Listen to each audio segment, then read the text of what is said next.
Number কাঞ্জি, সেখানে আইয়ের কাঞ্জি মানে চোখের কাঞ্জি। সেখানে যদি আমি এটা এভাবে দেখি যে চোখের কাঞ্জি সাধারণত কিভাবে আসে, সেটা একটা চোখ, মাঝখানে হচ্ছে আমাদের চোখের মণি এবং দুই পাশে একটা দাগ, মাঝ গোল, সেখান থেকে এরকম চোখের কাঞ্জি। পুরাটা মইয়ের মতো। আবার যদি বাংলায় আমি দেখি, সেটা লেখার স্ট্রোকটা হচ্ছে এরকম যে প্রথমে স্ট্রেইট একটা দাগ, তারপরে জাস্ট অপোজিটের স্ট্রেইট আর একটা দাগ, 1 2 and 3। সো মাঝখানে দুইটা হচ্ছে মণির, চোখের মণি। সো এটার স্ট্রোকটা এরকম যে প্রথমে সোজা একটা দাগ, তারপরে জাস্ট বাকি অংশটা 1 2 and 3। সো এটাকে বলা হয় সাধারণত মে উচ্চারণটা বলে যে আই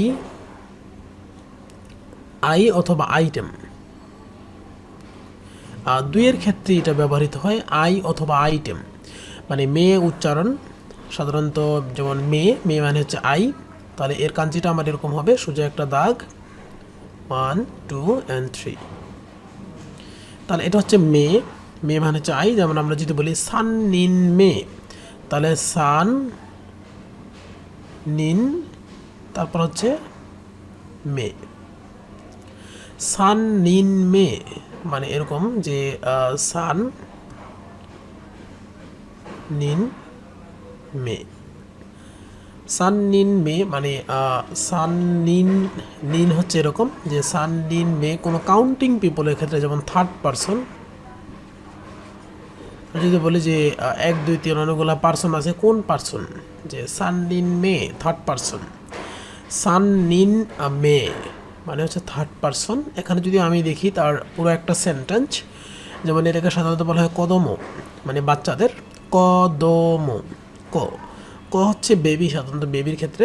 কদমো নো মে ওয়া কিরেই দেশ, মে মানে আই, কদমো নো মে ওয়া কদমো, কদমো, কদমো ওয়া কদমো।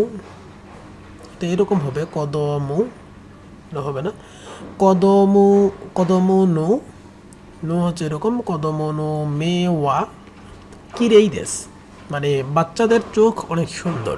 কদমো নো মে ওয়া কিরেই দেশ।